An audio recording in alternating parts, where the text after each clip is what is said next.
Lake Placid. Situated an hour and a half south of the Canadian border in the northern Adirondacks of upstate New York, a state park that is larger than Yellowstone and Yosemite combined. It is the home to tall, majestic mountains juxtaposed against clear, deep lakes and rushing rivers that make for some of the best outdoor recreation in the nation. The quaint village of Lake Placid, home to under 3,000 residents year-round, is tucked beneath the region's highest peaks and is the eternal home to both the 1932 and 1980 Winter Olympic Games.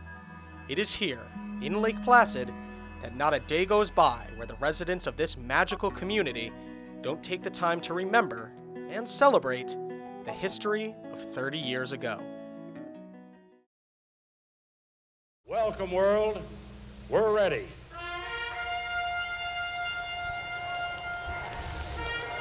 And it's true. Lake Placid, which successfully hosted the third Olympic Winter Games in 1932, is ready to do it again. Lake Placid isn't, a local thing. Lake Placid isn't a state thing. Lake Placid's a national thing.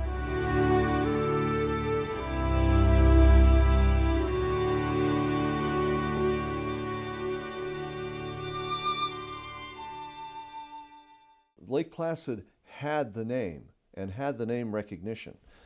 The excitement was palpable, and it was something that was greatly anticipated. I believe it was April 14th, 1977, that ground was broken for the Olympic venues, and it was President Carter's son Chip who actually manipulated the backhoe at the speed skating oval that was the official groundbreaking for the 1980 Games. We were going to get the Olympic Games. It was just a matter of time. And when 1974 rolled around and the International Olympic Committee selected Lake Placid as the site, there was excitement and celebration that lasted for a few months, and then the real work started.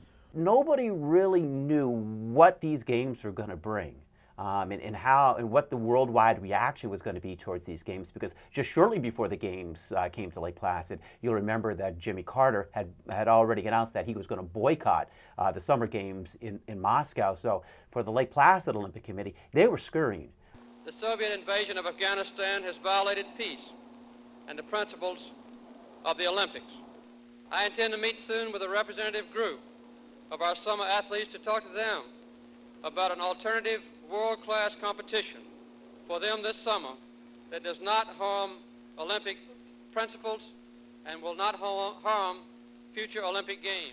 I think in 1980 it was the community that put on the games. There was a huge amount of volunteer work. It was a grassroots effort, and it really remained that way. The Reverend Bernie Feld was the president, the chairperson for the Olympic Committee, and it was local people. And I think that's really what made the game so special for the community. It really developed into a passion for winter sports in Lake Placid.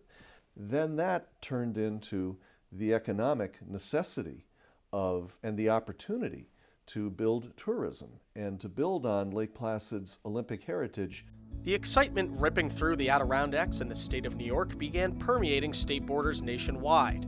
Despite the initial excitement from earning the bid to host the Winter Games, Lake Placid and its residents would soon face several financial and environmental challenges.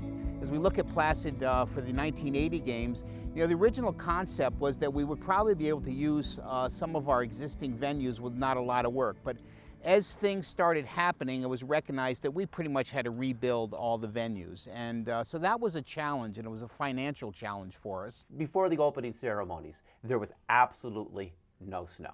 And it's true for every Olympics. You always have that snow drought before the games begin. So there was a whole lot of concern there. In fact, we actually created snowmaking for the Olympics, and snow is being trucked in.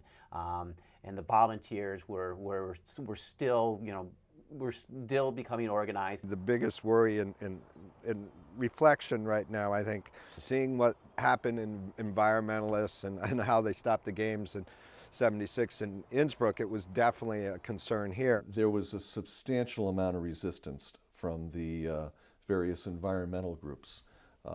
They really literally had a cow when they saw the design for the Olympic ski jumps. And there was a lot of pressure that was put on the Olympic Organizing Committee. The Reverend Bernie Fell was right. Lake Placid was once again ready to host the world at the Olympic Games. A much different and larger international community than that of the Games 48 years earlier. The build-up leading to 1980 and the excitement that we were going to be hosting the world here, that was certainly a very dominant feeling for 4 or 5 years, and a very proud feeling that all our residents have. Most of us in Lake Placid, we haven't traveled the world, so when you see people from China or Japan or Germany or Sweden, you get that sense that something big is going to happen and you're going to be a part of it. And it was just an incredibly emotional experience leading up to the opening ceremonies. The best way to describe the atmosphere, it was electric. And it was electric long before opening ceremonies because there was so much going on. There was, major construction going on. There was major organizing going on. And there was so much anticipation. And then when the Olympics opened, and we had that magnificent stadium out there at the North Elba Showgrounds with 25,000 spectators and over 1,400 athletes from 37 countries, and that flame lit. It was really special. It was pandemonium up and down Main Street on all the side streets. Every bar was packed, every restaurant was packed. People were just absolutely thrilled. And I went home about 2 a.m. to get a couple hours sleep, and Main Street was wall-to-wall people. I came back at 5 a.m. and Main Street was still wall-to-wall people. And it was just incredible. I mean, downtown was absolutely incredible. It was pedestrian only, so you couldn't drive. The medal ceremonies were held on Mirror Lake. The Boston Pops performs the tremendous fireworks display. So it was a great party atmosphere. During the games themselves, when we look at some of the athletic competitions, certainly the Miracle on Ice, Eric Heiden, but some of the other sports events also stick out. But it's sort of the feeling that was in the air. What we have at hand, the rarest of sporting events, an event that needs no buildup, no superfluous adjectives. In a political or nationalistic sense, I'm sure this game is being viewed with varying perspectives, but manifestly it is a hockey game. The United States and the Soviet Union on a sheet of ice in Lake Placid, New York. First of all, the Olympic arena, the main ice arena, was built to hold something like 8,000, 8,500 people.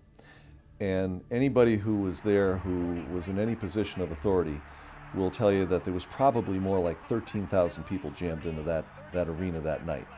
If you look at some of the replays of the Russian-American hockey game, the ice actually looks blue in the corners. That's water, because the TV lights were very, very bright, but then the body heat of all those people jammed in there just started melting the ice. The moment of that games was what was going on in the hockey arena compared to what was going on in the, political world, so to speak. And, the hockey team, with that win and those moments, I would say you have a miracle of seismic proportions that the energy still exists in that arena. In my opinion, I go in that Olympic arena and I can feel there was something, that moment is still kind of captured inside these walls. I think Lake Placid was probably a mirror or a microcosm of what the rest of the country, if not the world, was going through. Really in the late 70s, the United States was going through a pretty difficult time. The world was as well. We needed something to root for, to be perfectly honest. Again, because of what we were going through and what the world was going through. And there was that bit of a David and Goliath, but right or wrong, between the United States and the Soviet Union. I think Lake Placid and the rest of the country started to really connect with that team, and it was like, this is something that we can root for. Not knowing that we would have this miraculous game with the former Soviet Union, but still at that point, the country was beginning to bond with the squad and finding something that we could root for, and as a country begin to feel some pride for. It was incredible. And obviously everybody's on their feet. obvious. Everybody's watching the clock, you know, all the way down through. Up to Schultz, 5 seconds left in the game. Do you believe in miracles? Yes!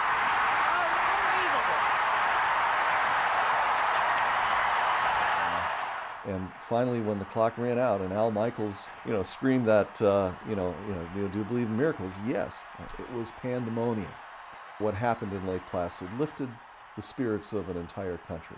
I'll tell you the one thing that never changes is the tear in your eye and a lump in your throat when that American flag is raised and the band plays the national anthem because an American Olympian has won a gold medal. The influence of Lake Placid and the athletes that train there began well before the Olympics in 1980 and will continue on throughout the future. No matter what, it is safe to say that any success had is shared and experienced community-wide. You know, Lake Placid is the only community where a resident has competed in every single Olympic Games. Now, you go back to 1924, Charles Jutra won the gold medal in Chamonix, France, in speed skating. First medal ever awarded in Olympic history, and we've just carried on that legacy. The residents here in Lake Placid take a tremendous amount of pride with the fact that we've hosted 2 Olympic Winter Games. A village of only 2,600 people can host the world twice, and we continue to bring world-class major international events here, and we're recognized as the sports capital of the world. Having been at the 1980 Games here and actually attending every Winter Games and a few Summer Games since that time, you know, it really becomes very clear that the residents here look at the games a little bit differently, that we feel much more a part of it on a regular and ongoing basis. And I mean, there's just a feeling that we're a part of that whole Olympic movement. We're very fortunate to live in an area where we still have all these Olympic venues. There's several organizations in the area where you start as a young child, whether it's figure skating or Nordic skiing, downhill skiing. Take Andrew Weibrecht for experience. For him to start skiing at Whiteface Mountain. If you are a snowmaker at 2 a.m. on the Caterpillar, you have a part of that medal as far as I'm concerned. I mean, you created that snow for him to learn how to ski when he was, 4 or 5 years old. Whether you're a snowmaker or you're an instructor or you gave him his lunch at the cafeteria, everyone's a part of that medal. So it's a huge accomplishment, and I think our community is so proud to have everyone to be a part of that.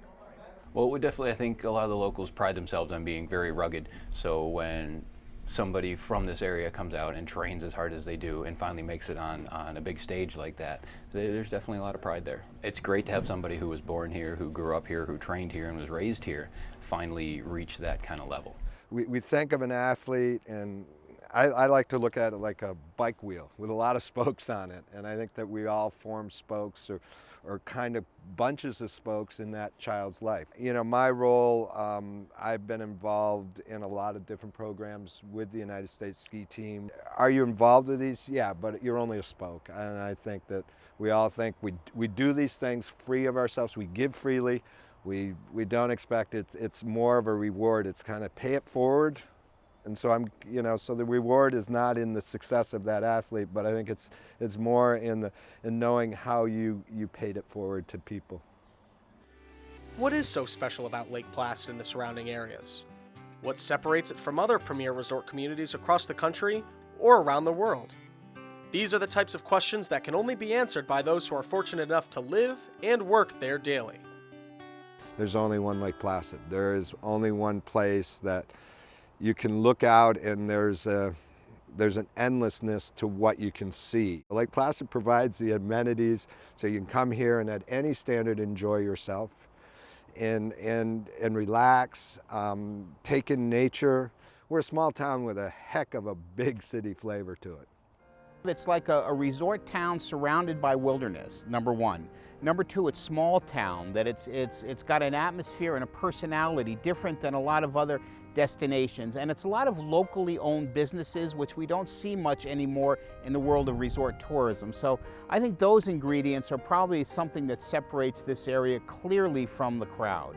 If you're a visitor coming to Lake Placid, you may have your own interests, but there's something for everyone.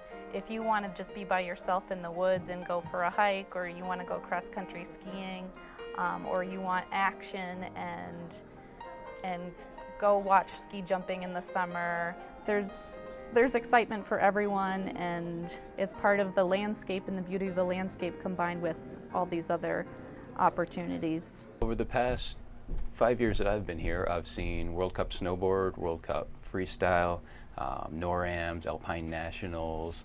I just missed the Goodwill Games by a few years.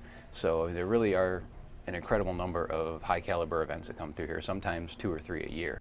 We continue to bring major international competitions for skiing, freestyle skiing, World Cup.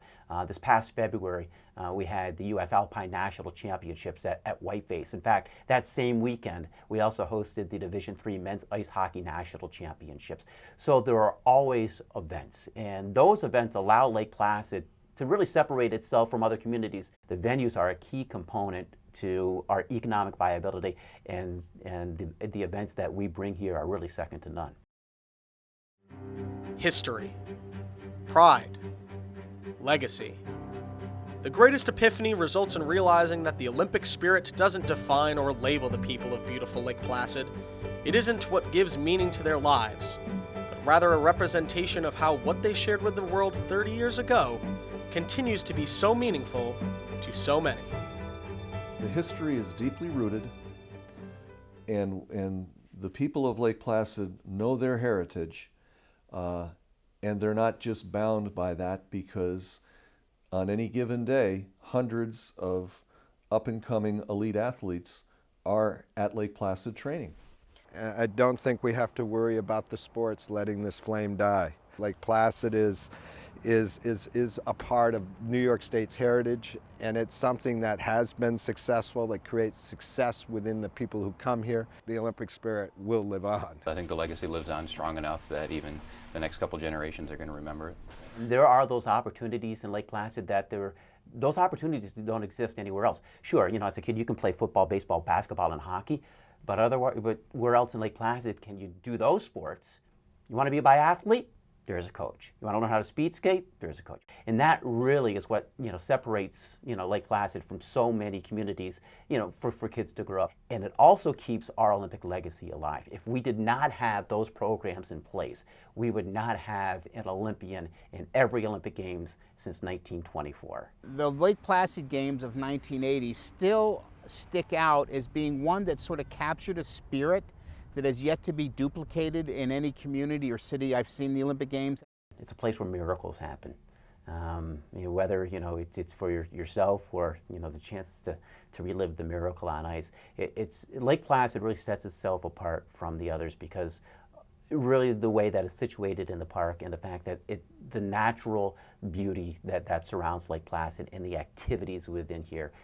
It really, every other community fails in comparison, and that's what makes Lake Placid so special.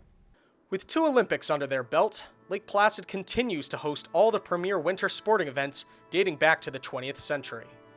But despite their important place in history, there's an attitude in Lake Placid that is down to earth and unpretentious. It is an environment electric with the energy of world-class competition, and yet laid back at the same time. To those lucky enough to be a part of this community, you'll find that Lake Placid means a little something different to each individual. Olympics. USA. The outdoors. Home. Olympic legacy.